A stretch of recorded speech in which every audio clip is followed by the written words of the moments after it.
Olá pessoal, então a gente vou gravar para vocês a aula de farmacologia, né? E a gente vai trabalhar nessa aula com a farmacocinética, né? Então, levando em consideração o atraso que a gente estava falando. Então, a farmacologia, que é essa disciplina que vocês estão tendo comigo, ela é subdividida em várias áreas. E das áreas aqui que a gente vai trabalhar com vocês, hoje especificamente, a gente tem a farmacocinética, né? Que na realidade vai tratar principalmente de o caminho que o fármaco faz no corpo da gente, desde quando esse fármaco ele entra na circulação sanguínea, do local da administração dele até ele entrar na circulação sanguínea e a sua retirada do corpo através da excreção. Então, isso tudo a gente chama de farmacocinética. Vocês têm que levar em consideração aqui, ó, que cinética tem a ver com movimento. E a farmacodinâmica, que é a aula posterior a essa, ela está mais relacionada aos efeitos dos fármacos, aos alvos farmacológicos, né? Que esse fármaco ele se interage para a gente ter um efeito terapêutico desejado. Então, esse alvo farmacológico ele pode ser uma enzima, ele pode ser uma proteína, ele pode ser um canal iônico, ele pode ser uma proteína receptora de membrana, ele pode ser uma proteína de núcleo e pode ser também um material genético que a gente tem, né? Então, o processo. Então, o que é a cinética, farmacocinética, né? Então, é a parte da farmacologia que está relacionada com vários processos, ó, com a absorção, a distribuição, a biotransformação e a excreção dos fármacos. Então, a gente até pode dizer que é o movimento do fármaco no corpo, né? E esses fatores, se vocês prestarem bem atenção, que são associados às propriedades físico-químicas dos fármacos, eles vão determinar a concentração destes fármacos no local de ação e também o tempo da sua permanência no organismo, tá? Então, todo fármaco, quando ele é lançado no mercado, ele é estudado quanto à absorção, quanto à distribuição, quanto à metabolização e quanto à excreção. Mas, às vezes, no organismo da pessoa que está fazendo uso aqui do fármaco, pode acontecer alguma coisa, né? Que pode, por exemplo, retardar a absorção, que pode, por exemplo, interferir aqui na distribuição, na metabolização e na excreção. E automaticamente, né? Esses fatores aqui, ó, eles vão interferir com a concentração do fármaco. Então, por exemplo, se ele não absorve direito, então a concentração desejável no local de ação vai estar baixa. Isso vai interferir, então, com, né, o tempo e a permanência desse fármaco no organismo. Então, a velocidade, né, com que estes processos, que processo que a prof está falando aqui para vocês? Absorção, distribuição, metabolização e excreção. Né? Então, a velocidade com que esses processos ocorrem determina o início, a intensidade e a duração da atividade do fármaco no organismo. Então, por isso que a gente estuda todos esses processos. Então, de uma forma geral, né, quais são as etapas da farmacocinética? Então, a absorção, a distribuição, a metabolização e a excreção. Eu quero deixar aqui bem claro para vocês que essas etapas elas não ocorrem sempre na sequência, né? Absorção, distribuição, metabolização e excreção. Às vezes, dependendo do fármaco, das características do fármaco, eu posso ter um processo na frente. Por exemplo, nós temos aí no mercado substâncias que são chamadas de profármacos. O que é um profármaco? Ele não é ainda a substância ativa. E quando ele passa pelo organismo, ele está passando, ele vai ser metabolizado, ele vai sofrer um processo de metabolização para depois ele ter ação. Aí ele volta, né? Ele vai ser distribuído, esse metabólito aí que foi transformado, ele vai ser metabolizado de novo para depois ser excretado, né? E lembra lá, gente, ó, quando a gente está administrando um fármaco pela via endovenosa, essa etapa da absorção aqui, ó, ela já foi pulada. Porque o que é a absorção? É a passagem do fármaco, do local que ele foi administrado para a corrente sanguínea. Então, a gente já diz assim, ó, que o fármaco ele foi absorvido. Como é que eu sei que o fármaco ele foi absorvido? Quando ele aparece na corrente sanguínea.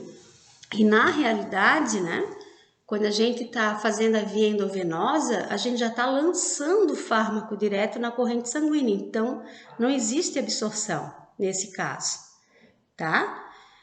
A interação farmacocinética, ela ocorre, né? Então, lembra que a gente estudou lá nos conceitos, né? O que é uma interação medicamentosa? Ela pode ser farmacocinética e farmacodinâmica. E o que seria farmacocinética? É quando a gente usa vários fármacos ao mesmo tempo e, né, um desses fármacos, que eu estou chamando aqui de fármaco A, ele vai interferir na cinética de um fármaco B.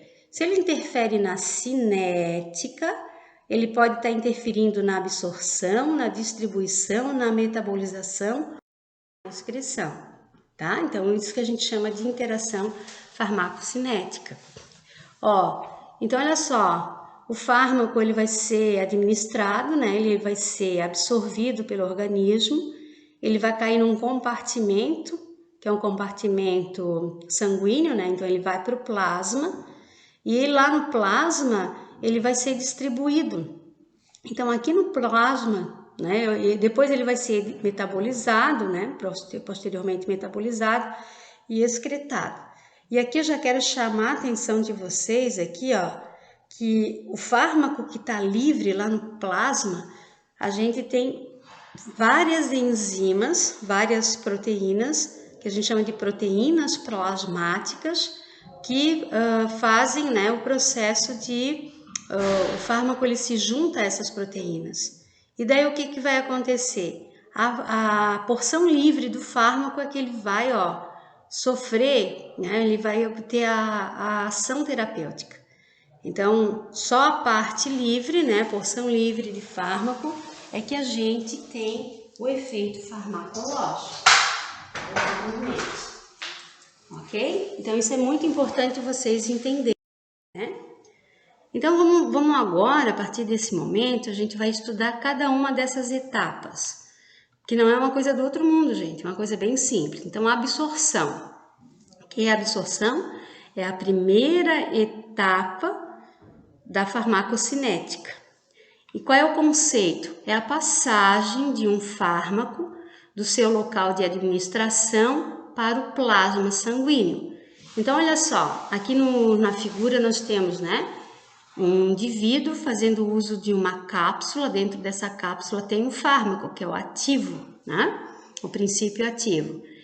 Quando ele engole, quando ele faz a via oral, esse fármaco ele vai passar para o estômago, e do estômago, dependendo se ele é ácido ou se ele é básico, né? Ele vai passar para a corrente sanguínea, tá? Aqui nesse caso, as drogas quando são administradas pela via oral, elas sofrem o que a gente chama de metabolismo de primeira passagem. Elas vão primeiro para o fígado, depois a gente vai ver isso bem direitinho, né? Para depois cair na corrente sanguínea, tá? Mas como é que o fármaco ele passa, por exemplo, aqui do estômago para o intestino e assim por diante, né? Então, ele depende muito da característica dele. Então, por exemplo, ele pode passar por difusão passiva, aqui é um azinho, né? Porque eu tirei do inglês lá, né? Para ele passar por difusão passiva, ele tem que ser lipofílico ou lipossolúvel. É o mesmo significado, né? São palavras diferentes com o mesmo significado. O que é uma substância lipossolúvel? É uma substância que ela vai passar livremente pelas barreiras e pelas membranas, né, corporais que a gente tem. Então, vocês sabem que uma célula, ela é formada pela membrana, que a gente chama de membrana citoplasmática, né? E essa membrana citoplasmática é lipoproteica. Então, ela tem lipídios, olha aqui em cima, nessa imagem, ó, e proteínas, né? Então, um fármaco lipossolúvel, ele vai passar passivamente, ele vai atravessar passivamente a membrana, ele vai se permear dentro da camada lipídica, ele vai passar, tá? Então, todos os fármacos lipossolúveis, eles têm livre passagem pela membrana lipídica ali. Membrana lipídica do que, prof? Das membranas que vão formar os tecidos, os órgãos da gente. Aqui o fármaco ele pode ter uma difusão facilitada. O que é uma difusão facilitada, né? Isso geralmente ocorre com os fármacos hidrofílicos. Então, um fármaco hidrofílico é aquele que ele tem uma, digamos assim, uma atração pela água. Ele não se mistura com lipídio. Então, ele não vai passar por aqui, ó. Então, ele vai passar por alguns poros, né, que são poros de membrana, que vão estar localizados ali né, são proteínas de membrana que vão formar uma espécie de e daí a droga ela passa por ali, né? Ó, ainda falando da absorção, ó. Então, nesse primeiro caso, olha só, a droga aqui que eu tô falando é o fármaco D, né? Ele tá passando pela membrana lipídica aqui, ó. Então, por qual processo? Por difusão passiva. Então, esses fármacos aqui, né? Eles são lipossolúveis, então livre passagem. O fármaco seguinte, aqui o caso seguinte, ele não é lipossolúvel, ele é hidrossolúvel. Então, ele vai passar por locais onde a água passa. E aqui na membrana a gente tem esses canais, a gente chama de canais porosos, né? São canais por onde a água passa, então o fármaco ele vem aqui atrás.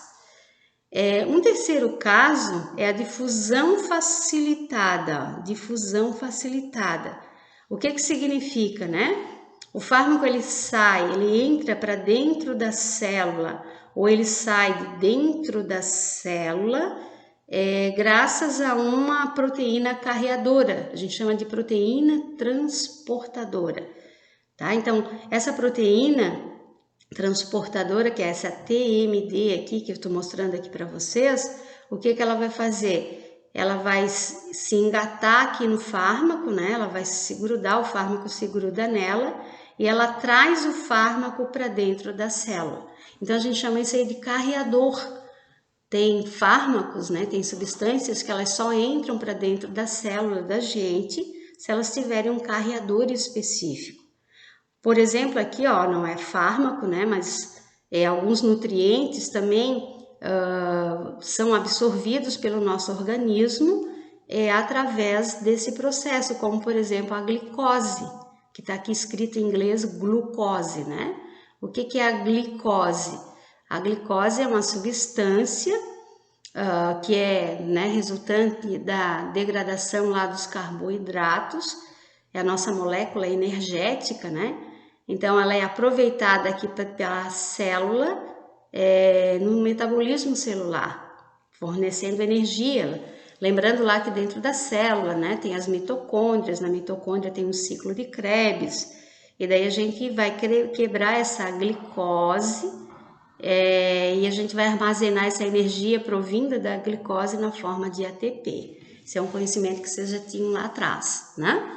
Aqui, ó, e no último caso, quero deixar bem claro aqui que nesses três primeiros processos, a difusão aqui é passiva ou facilitada, mas aqui a gente tem um gradiente de concentração. O que é isso? O fármaco ele tem que estar numa concentração maior fora da célula. Para quê? Para ele passar. Então, quando o fármaco ele obedece, né, a passagem, ela obedece um gradiente de concentração, significa que ela passa do lado mais concentrado para o menos concentrado. Então, por difusão facilitada, por difusão passiva, né? Aqui nesse caso, no último caso, isso não acontece. O fármaco, ele já está dentro da célula numa concentração maior aqui, tá? A tendência seria o que? Ele sair, mas ele ainda, né, tem carreadores aqui, ó, tem moléculas transportadoras que trazem o fármaco para dentro.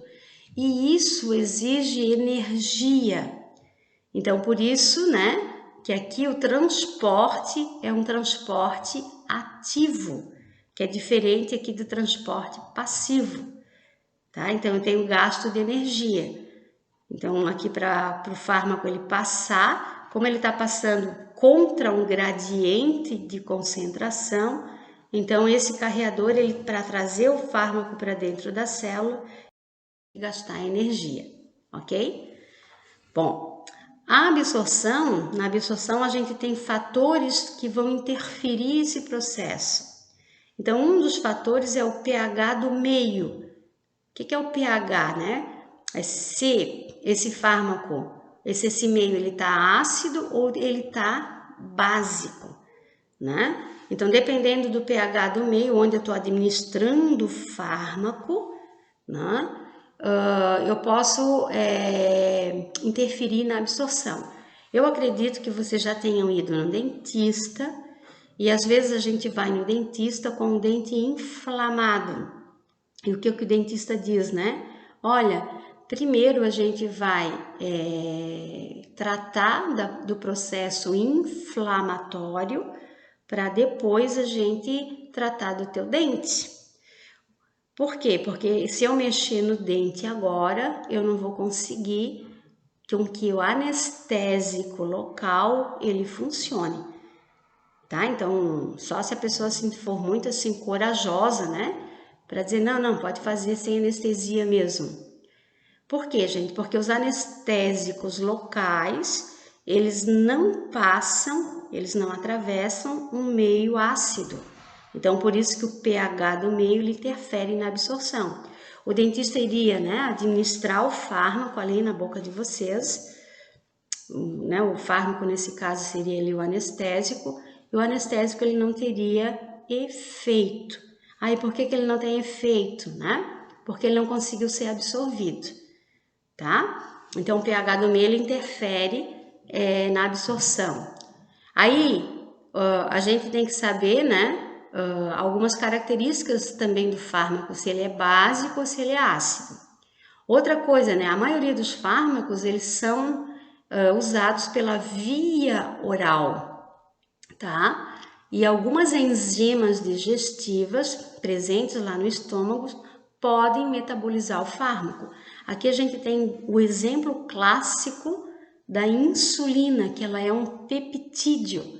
Nenhum fármaco peptídico, ele deve ser colocado, né? Ele deve ser administrado pela via oral, né? Então, a insulina, vocês nunca viram lá um diabético comer a insulina, tomar a insulina por via oral, né? Ele vai ser injetado lá. Por quê? Porque as enzimas digestivas, elas degradam a insulina. Então, a insulina não chega nem aqui, ó, gente, ó, a ter uma concentração aqui, ó, que vá fazer efeito, né? Então, a concentração daqui da resposta indesejada, desejada dela é baixa, né? Então, a janela, isso aqui depende muito do caso, tá? Então, os fármacos, eles podem ser básicos ou eles podem ser ácidos. E aqui vocês já sabem, ó, fármaco básico, ele só é absorvido em meio básico. Depois a gente vai discutir por quê, tá? Então, coloquem isso na cabeça de vocês, ó. Fármaco básico, ele é absorvido no intestino, que o meio é básico.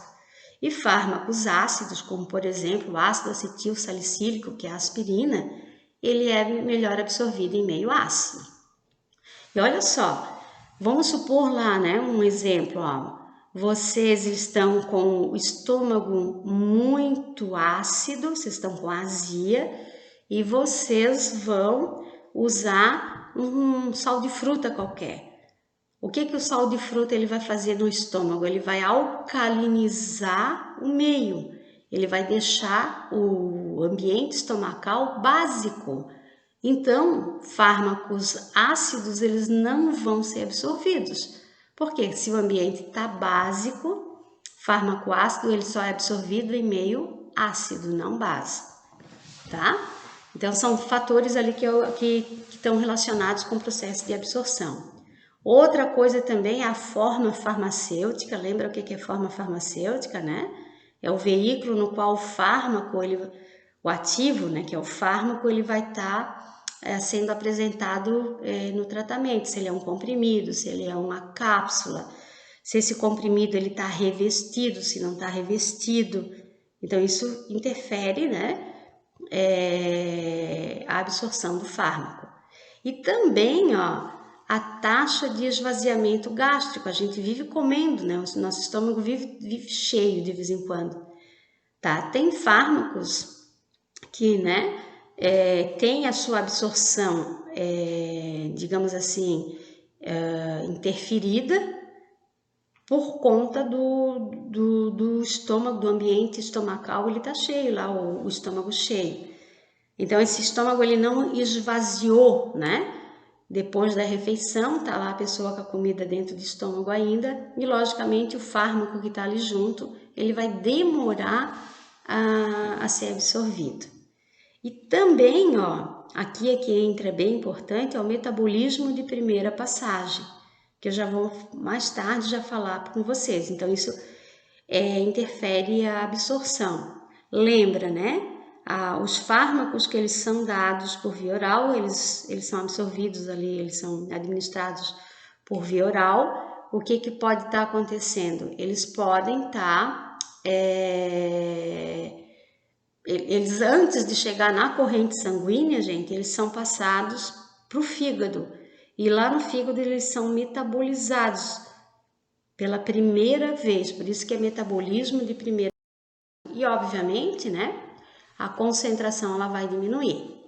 Aqui, ó, ainda com relação à absorção, ó, isso aqui é super importante para vocês, ó, tá? Vocês estão vendo aqui, ó, isso aqui é um fármaco ácido, tá? Aqui é a fórmula dele, ó, ele é a fórmula, né?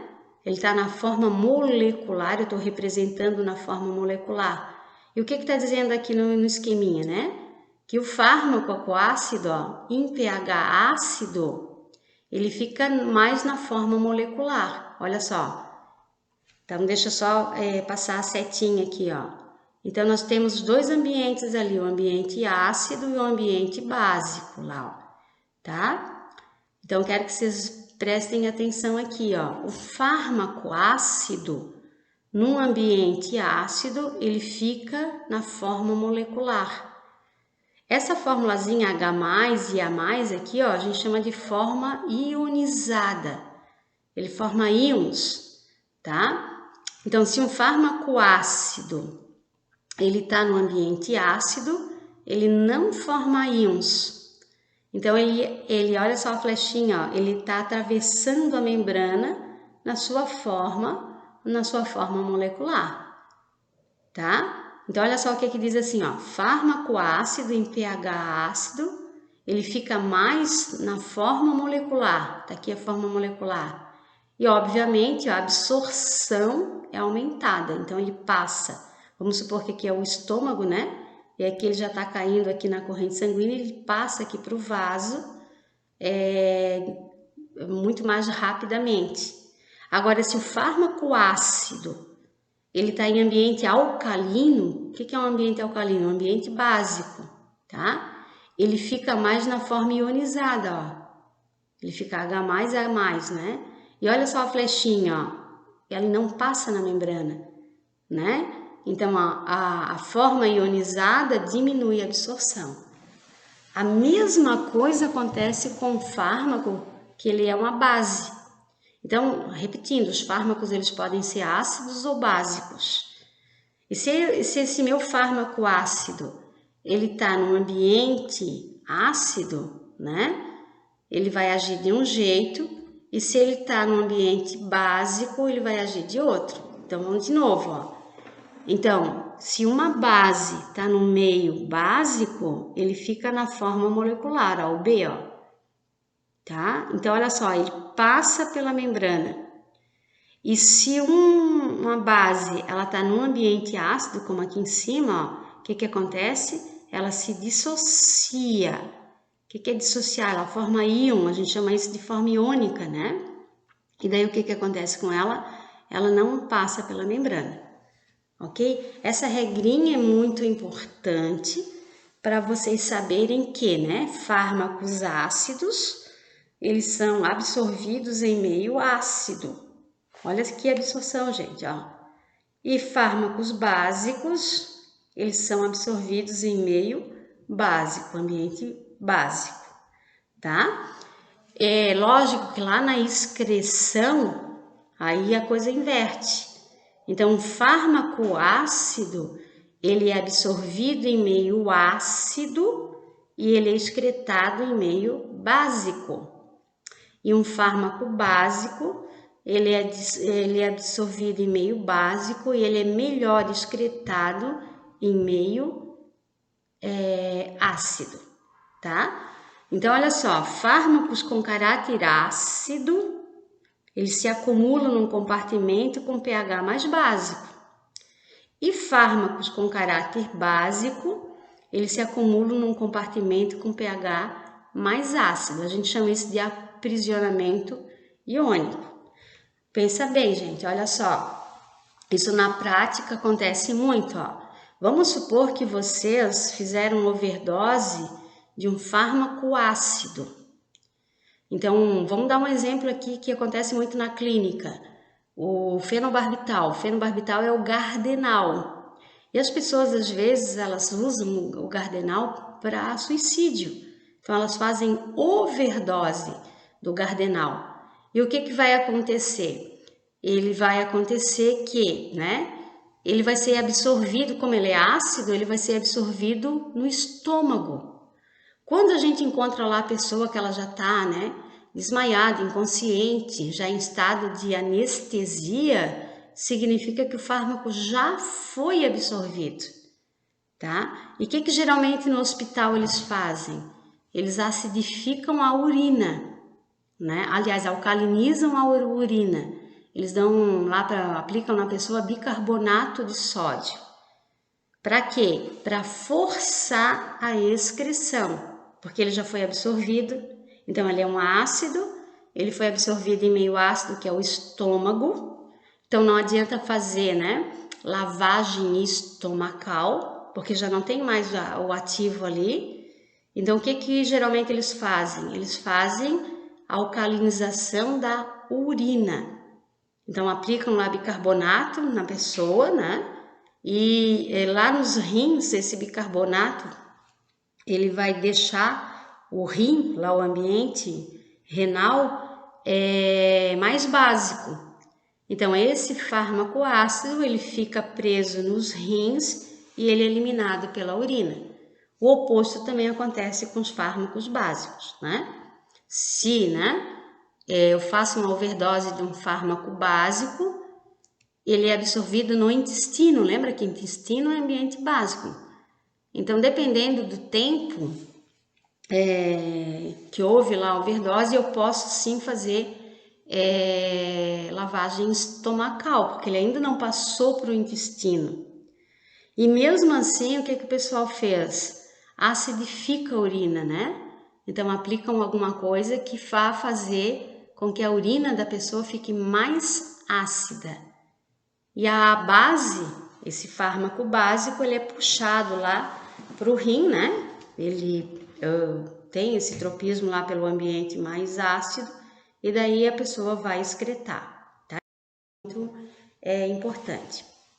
Agora, a gente vai falar das vias de administração, porque para um fármaco ele ser absorvido, distribuído, metabolizado e excretado, ele tem que entrar no corpo. E por onde que ele entra, né? Pelas vias de administração. Essas vias, elas podem ser sistêmicas ou local. O que é uma via sistêmica? É uma via que vai fazer com que o fármaco ele entre no corpo da pessoa, literalmente. Ele passa pelos sistemas, né? Então, e ele vai passar pelos sistemas através do quê? Do sangue, ok? Então, esse fármaco ele tem que entrar, né, no teu organismo. E essas vias sistêmicas, elas são divididas em dois grandes grupos, a enteral e a parenteral. Gente, isso aqui é super importante, tá? O que é uma via enteral? Tá? É uma via onde o fármaco ele tem contato com o tubo digestivo, uma parte do tubo digestivo. Então, por exemplo, né, a via sublingual é uma via enteral, porque qual é a parte que o fármaco ele está em contato? Com a língua, que fica onde? Na boca, e a boca faz parte do tubo digestivo. Da mesma forma, quando a gente coloca lá na pessoa um supositório, que é pela via retal, lembra lá o supositório a gente usa muito em criança, tal?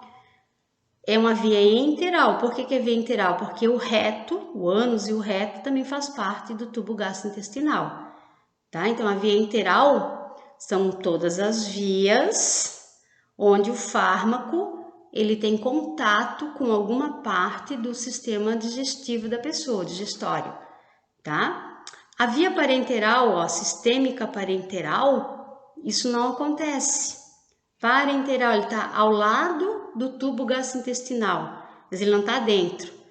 Então aqui a gente tem a via intravenosa, a via subcutânea e a via intramuscular, como exemplos, né? Quando tu administra um fármaco pela via intravenosa, ele não passa pelo tubo gastrointestinal. Quando a gente administra o fármaco pela via subcutânea, ele também não passa, né? Então, da pele ele vai cair na corrente sanguínea e vai passar por todos os sistemas do corpo, mas ele não entra em contato com o tubo gastrointestinal direto. E a intramuscular também. E aqui, ó, quando a gente diz que a via ela pode ser local, a gente chama essa via de tópica, tá? E aqui do lado alguns exemplos, a via nasal, quando vocês administram lá o descongestionante nasal, tá na mucosa nasal, então é topicamente, né? Ou vocês estão colocando, por exemplo, um creme, uma pomada na pele, na epiderme, né? Então a via epidérmica é uma via tópica. Tá? Aqui do ladinho, ó, nós temos vários tipos de vias, ó. Tá? A via retal, por exemplo, né? Ela faz parte de qual grupo aqui, ó? Via retal é enteral. Por quê, né? O reto ele vai fazer parte do tubo gastrointestinal. A via sublingual, aqui embaixo da língua, ó. Vocês vão encontrar com o nome bucal também, é sublingual ou bucal. Então, a boca ela faz parte do tubo gastrointestinal, então ela é parenteral. Gente, isso é muito importante. Existem muitos erros assim em hospital. Por exemplo, o médico prescreve lá para o pessoal, né? A administração, a alimentação do paciente por via enteral, tá? É lógico, gente. Significa que esse paciente, provavelmente ele tá inconsciente, né? E ele vai receber a alimentação através da veia, tá? Só que essa alimentação não é arroz com feijão, né, gente? São nutrientes que são diluídos no soro, né? No soro, e depois ele vai ser passado para o corpo da pessoa pela veia. Então tem muito erro, né? Desculpem, né, se tem alguém aqui da enfermagem, mas acontece muito erros na parte da enfermagem, porque o pessoal ainda não sabe a diferença entre via parenteral e enteral. Então o médico ele coloca uma coisa lá no prontuário, teve erros assim bem feios aí, onde nós tivemos morte de paciente, óbito de paciente, porque lá o profissional da enfermagem, ele colocou por via enteral, isso aconteceu de verdade, né?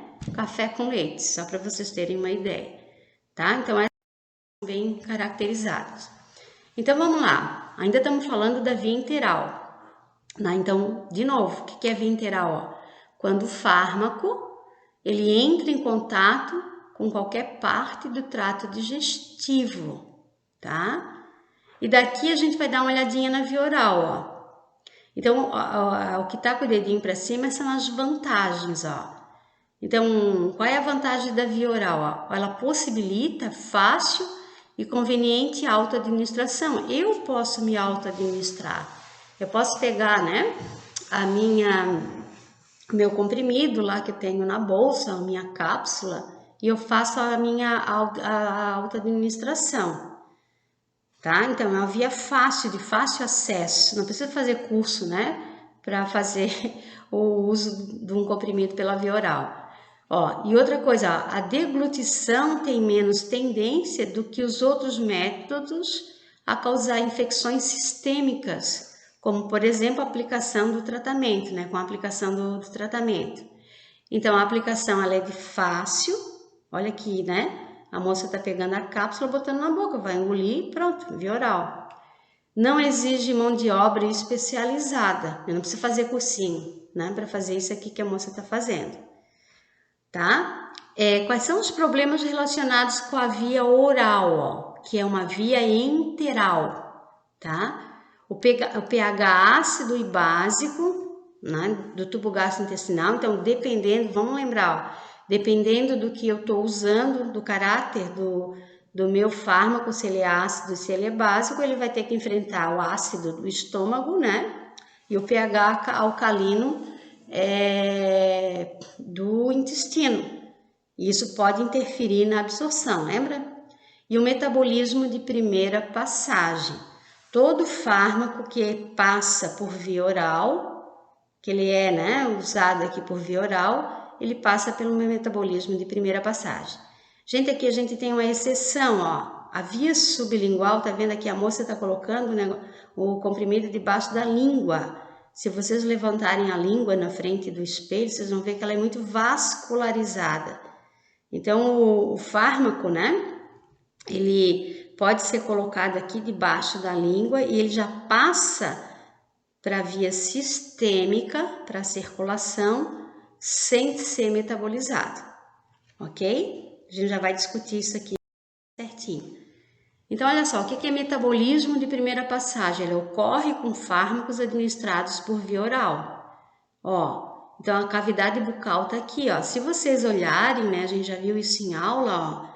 Todas essas setinhas aqui, ó, que eu tô indicando aqui, ó, significa, né, que quando o medicamento ele tá passando por aqui, ele pode ser absorvido, ó, e ele vai primeiro, ó, dirigir aqui pela veia porta para onde? Para o fígado. E vamos já pensar, né, que o fígado,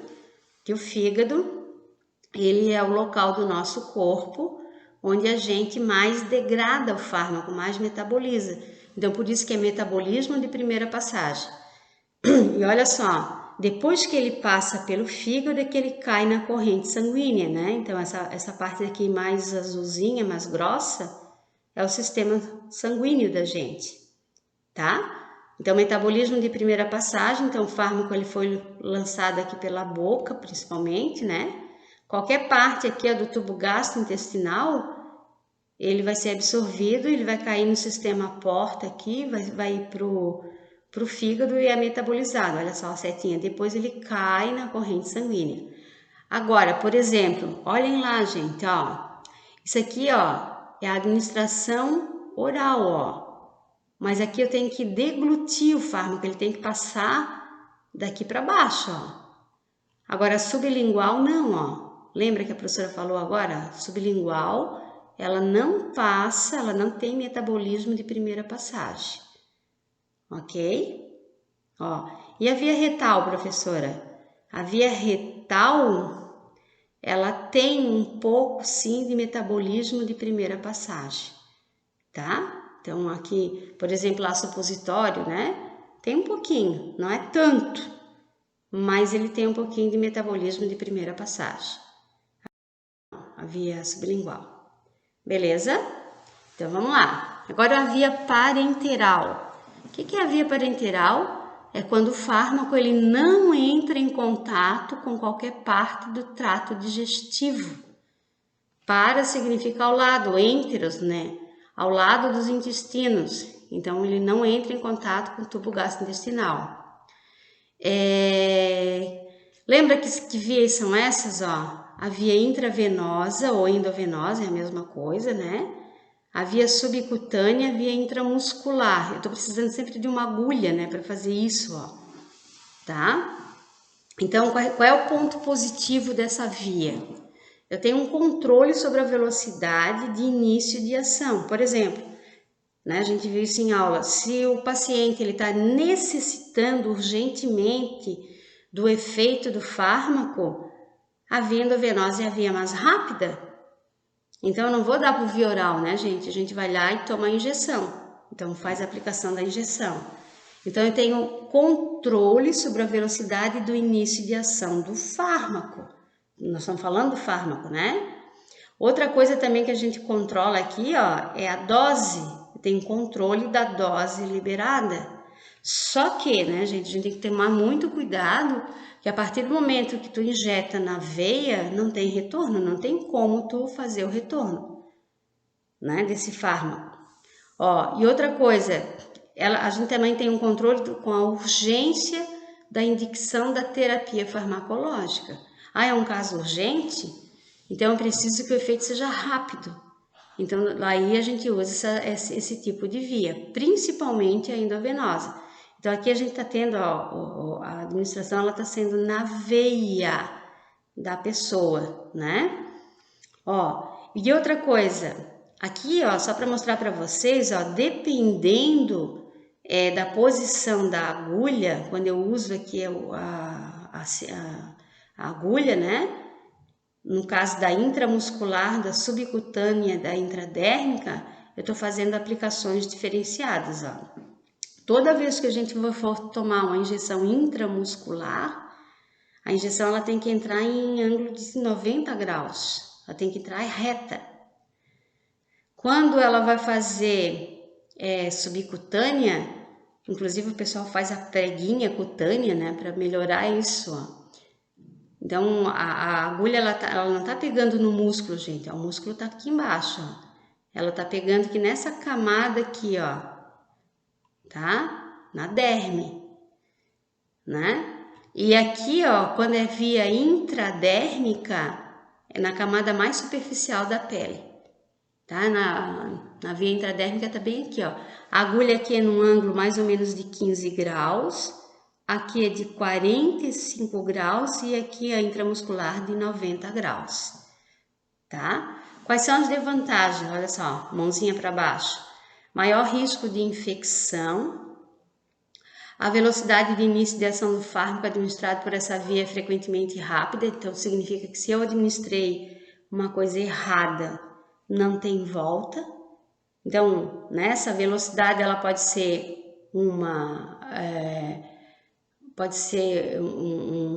coisa positiva quando eu quero que o fármaco ele faça rápido o efeito, né? Negativo quando eu administrei um negócio errado, tá? Então, a velocidade de início de ação dos fármacos administrados por essa via é frequentemente muito rápida, resultando em aumento potencial da toxicidade quando esses fármacos são administrados com muita rapidez ou em doses incorretas. Aí, babão, né, gente? Foi. Não tem... Ó, aqui, quando vocês forem estudar, prestem atenção nessa tabelinha, né? Então, a tabelinha está dizendo qual é a via, qual é a vantagem, qual é a desvantagem. Ó, então, via enteral, né? Por exemplo, a administração do oral, né? Então, pela boca, né? Do ácido acetilsalicílico. Tá? Então, a via enteral. Enteral é tudo que passa pelo tubo gastrointestinal, né? O fármaco ele tem que estar em contato com o tubo gastrointestinal. E a boca faz parte do tubo. Então, a vantagem é uma administração simples, é uma via simples, de baixo custo, é conveniente, né, para a pessoa, né, porque não precisa de ninguém lá para fazer essa via, é indolor, a não ser que a pessoa está com o tubo gastrointestinal cheio de ferida, a boca cheia de ferida, né, com algum problema desse tipo, mas geralmente tomar uma drágia não dói, e ela não é causadora de infecção, né? Por quê? Porque geralmente a gente tem esses fármacos guardados, né? Muito bem guardados. A desvantagem, o fármaco ele é exposto ao ambiente gastrointestinal, então se ele é um peptídeo, ele já vai ser metabolizado pelas enzimas digestivas, e ele também passa pelo metabolismo de primeira passagem. Lembra que a gente acabou de falar, né? Então, o fármaco ele vai ser absorvido, ele vai passar para o sistema porta, vai até o fígado e sofre uma primeira metabolização.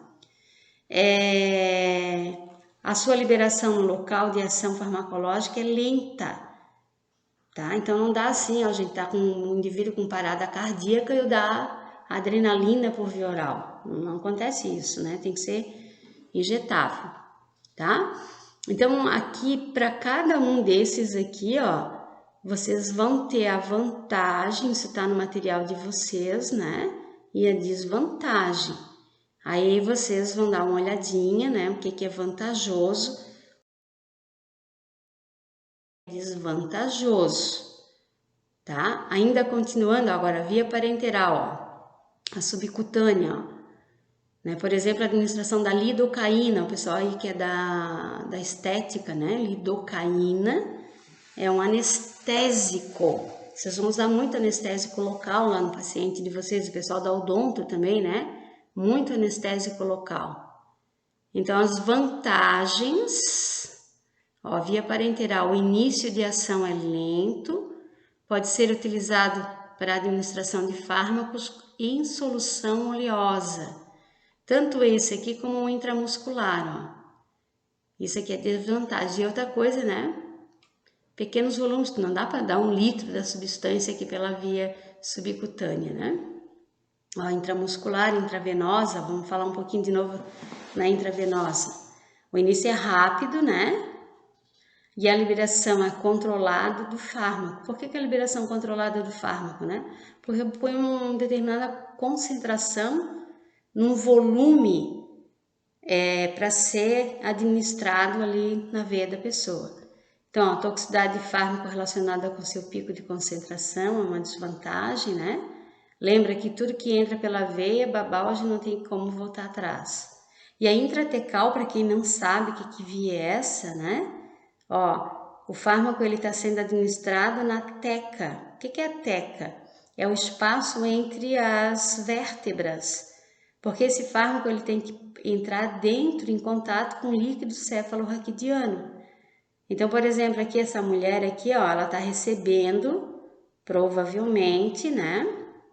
Aqui uma injeção de uma substância que é anestésica. Provavelmente essa mulher aí vai fazer uma cesariana. Então ela está recebendo, por exemplo, uma epidural, né? Uma anestesia do tipo epidural, tá? E aqui, de novo, ó, os ângulos, né? Então eu vou aplicar pela via intramuscular, que é uma via parenteral. Eu quero que a droga caia onde? No músculo. Ela fique concentrada nessa região do músculo. A subcutânea, ó, isso aqui é um ângulo de 90 graus, isso aqui é de 45 graus. A intravenosa, ela tá indo dentro da veia aqui, ó. A agulha tá entrando dentro da veia. E a intradérmica, ela tá aqui, ó, né? Então, na derme, ok? Então, para aí, todos eles têm vantagens que estão na tabela. Beleza? O fármaco, ele foi absorvido. Agora, para onde é que ele vai? Ele vai ser distribuído, tá? Então, o que é distribuição? É a proporção do fármaco que circula pelo organismo após haver alcançado a circulação sistêmica. Independente, gente, da via de administração. Eu estou distribuindo ele, né?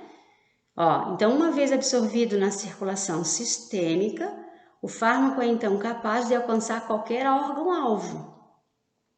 E ele vai ter, assim, certos compartimentos que vão ser de fácil acesso, outros de difícil acesso. Por exemplo, né, ó, compartimentos santuários aqui que a gente colocou para vocês, ó, é o cérebro e os testículos. É muito difícil os fármacos chegarem lá. né? É uma dificuldade para eles, ok? Por quê, gente? Porque essa região, quanto mais vascularizada a região, mais rápido e mais fácil o fármaco chegar. Agora, se é uma região menos vascularizada, é difícil. Quer ver um exemplo? Ó, osso, né? O fármaco, as pessoas que têm inflamação óssea dentro do líquido sinovial ali nas articulações, como é que eles têm que colocar o fármaco? O médico ele tem que injetar lá dentro. Por quê? Porque a gente tem uma dificuldade, o tecido ósseo ele é muito mal vascularizado, tá? Então o fármaco ele tá distribuído, ele tá aqui no plasma. Ó, a concentração do fármaco no plasma é tipicamente utilizado no ambiente hospitalar, né, para definir, monitorizar os níveis terapêuticos. Então, o médico ele quer saber se o cara lá que está sendo tratado com morfina, ele tem muita morfina, então ele pode retirar o sangue do indivíduo e lá no laboratório eles medirem, né, a concentração de morfina que o paciente tem, por exemplo, né? Órgãos e sentidos, eles variam de modo acentuado na sua capacidade de captar diferentes tipos de fármacos. Então, um tecido ósseo, ele capta menos fármaco. Um tecido adiposo, ele capta mais fármaco lipossolúvel. A tendência, né, dos fármacos lipossolúveis ficarem retidos nas camadas de gordura é grande, né?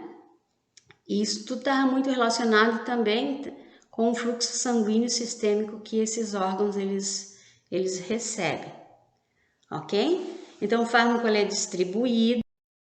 E ali, ó, gente, ó, ele vai depender lá no plasma, a gente chama de volume de distribuição, né? Então, nós temos partes do nosso corpo que recebem mais o fármaco por conta da sua vascularização e tem fármacos que não. Uma coisa vocês têm que colocar na cabeça de vocês é que, né, lá no plasma a gente vai ter fármaco livre e fármaco preso às proteínas plasmáticas, né? Então a gente tem coisas diferentes. E como o volume de distribuição, volume lembra, né, a coisa aquosa, a água, isso vai depender também, esse volume de distribuição, ele vai depender da quantidade de água que a gente tem no corpo, ou da quantidade de água que esse meu tecido onde o fármaco ele foi sendo distribuído, ele vai ter, tá? Então, olha aqui a tabelinha, né? Quanto mais água, por onde que o fármaco ele pode passar? Pela água corporal total. Que tipo de substâncias, por exemplo, né? O etanol e as moléculas hidrossolúveis, O que é uma molécula hidrossolúvel? São aquelas que têm afinidade pela água, tá? Ó, a água extracelular, moléculas hidrossolúveis maiores. Plasma sanguíneo, moléculas altamente ligadas a proteínas plasmáticas, moléculas muito grandes, moléculas altamente carregadas, como a heparina, né, por exemplo. Gordura, né, esse é um compartimento corporal aqui, ó. Qual é o volume de distribuição aqui na gordura? Ó? Para moléculas altamente lipossolúveis. Então, só fica retido aqui na gordura quem é lipossolúvel. Ossos e dentes, ó. Então, não é todos os fármacos que ficam, mas certos íons, como por exemplo aqui o fluoreto, né, e o estrôncio, aliás. Tá? O fármaco, eu falei para vocês que eles caem na corrente sanguínea, ele pode chegar em todos os órgãos, nem sempre, ó. Por exemplo, no cérebro, a gente tem a barreira hematoencefálica e só passa para o cérebro os fármacos muito lipossolúveis, então eles passam rapidamente. Os outros, eles vão depender do tamanho, então se é um fármaco pequeno, de tamanho pequeno, então ele vai passar pelos canais aquosos, né? E se é um fármaco muito grande, né, e que não é lipossolúvel, ele vai precisar de um carreador, tá? Então, a entrada de fármacos solúveis em água no cérebro é muito mais lenta do que a entrada de fármacos que são solúveis em gordura, são lipossolúveis, né? Então, lipossolúveis mais rápido, hidrossolúveis mais lento, tá? Então, a gente tem a barreira hematoencefálica, que é uma barreira que é seletiva, né? Então, ela tem uma série de características que não vem ao caso aqui agora, né? Mas eu quero que vocês coloquem aqui na cabeça, né? Que essa barreira que a gente tem lá no cérebro, ela impede que muitos fármacos cheguem lá. No caso, por exemplo, lá da meningite, só para vocês terem ideia, né, gente? O antibiótico ele só chega no cérebro porque as meninges estão inflamadas e quando as meninges inflamam, a barreira ela é danificada. Outra barreira também que é importante é a barreira placentária. Então, é a nossa placenta. Fármacos lipossolúveis, eles passam rapidamente. Bastou ser lipossolúvel que ele passa por essas barreiras, né? Tanto do cérebro quanto da placenta. E o que é a placenta, né? A placenta é a gente pode dizer assim, ó, que é esse órgão, né? Ela não deixa de ser um órgão que não é um órgão permanente, ele é um órgão provisório, ele está ali só durante a gravidez. E esse órgão ele faz a seleção do que entra e o que sai aqui, né, para o cordão umbilical para ser passado aqui para o bebê. Vocês sabem que tudo que a mamãe consome pode ou não passar para o bebê. Então, por exemplo, algumas coisas que passam pela barreira, né, hematoplacentária, o vírus. Então, se a mãe tem alguma infecção, essa infecção pode ser passada para o bebê. Anticorpos, como o IgG, algumas drogas. Estou falando de droga que agora no sentido pejorativo da coisa, heroína, por exemplo. Os bebês, eles nascem já dependentes químicos quando a mãe ela é uma pessoa usuária de droga. Moléculas pequenas, como gases. A água passa proteínas pequenas, aminoácidos, vitaminas e nutrientes. E também passa pela barreira alguns excretas. O neném também ele excreta, né?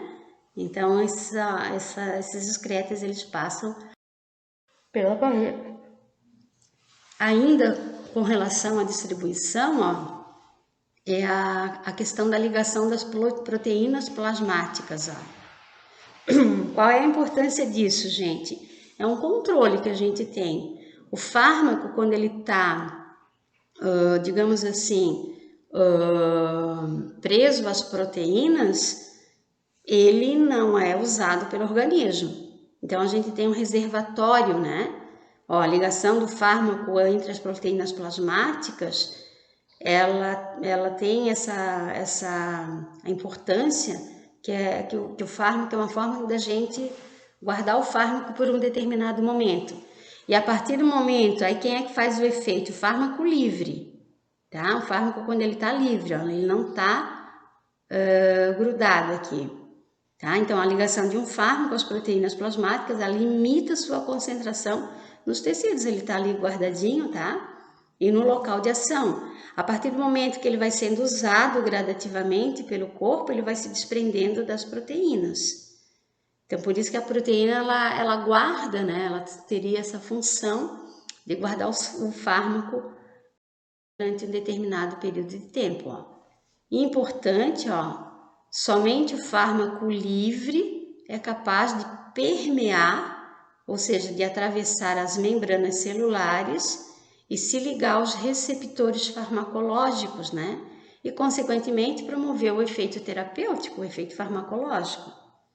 Ok? Então, não é o fármaco ligado.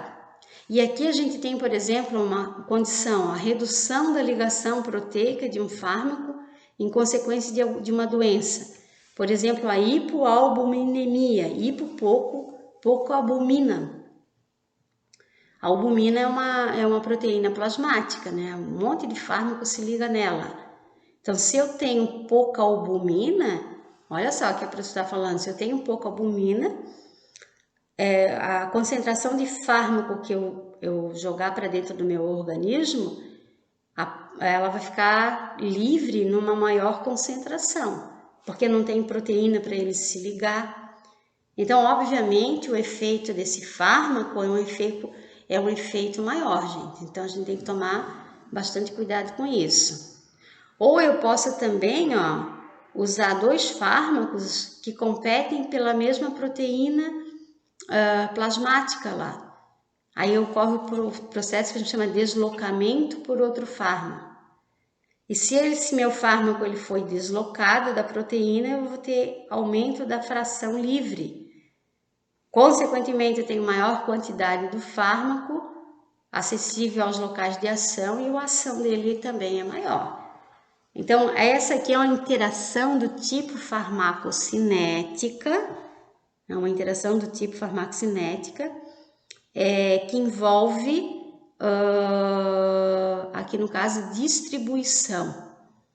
Então, eu tenho 2 fármacos, o fármaco A ele compete pelo mesmo local do fármaco B na proteína plasmática. E se eu aumento a concentração do A, eu desloco o B. Então, os A's eles vão se grudar na proteína, o B vai ficar livre. E o efeito desse B livre, ele se torna maior, tá? Então, por exemplo, isso aqui é um vaso, aqui a proteína plasmática, que aqui o fármaco, Então, o fármaco livre, ele pode atuar no sítio de ação farmacológica e o fármaco livre, o que também pode acontecer com ele? Ele pode ser depurado. O que é depurar? Ele vai ser jogado para fora, tá? Lá no rim, os fármacos que são ligados à proteína plasmática, eles não conseguem sair do organismo. Eles têm que se desligar primeiro, ok? Então, a gente tem as situações, situação do fármaco A aqui, esse meu fármaco A, ele tá ligadinho, alguns estão livres, né? E alguns estão ligados, E aqui todos estão ligados praticamente. Então, pouco fármaco, ele passa aqui para fazer o mapa. Nós tivemos o processo de absorção, conceito geral de farmacocinética. Depois a gente teve as etapas da farmacocinética, e daí a gente começou a entrar nas principais etapas. Então a gente fez a absorção, na absorção vimos o conceito, os fatores que interferem no processo de absorção, e depois a gente viu a distribuição e estávamos comentando até o momento de fatores que interferem na distribuição. E agora a gente vai entrar com a pausa e em breve nós voltamos para ver os fatores, a metabolização e a excreção de fármacos.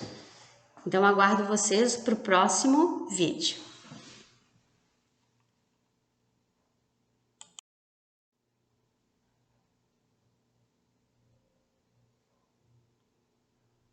Tá? Então vamos parar por aqui.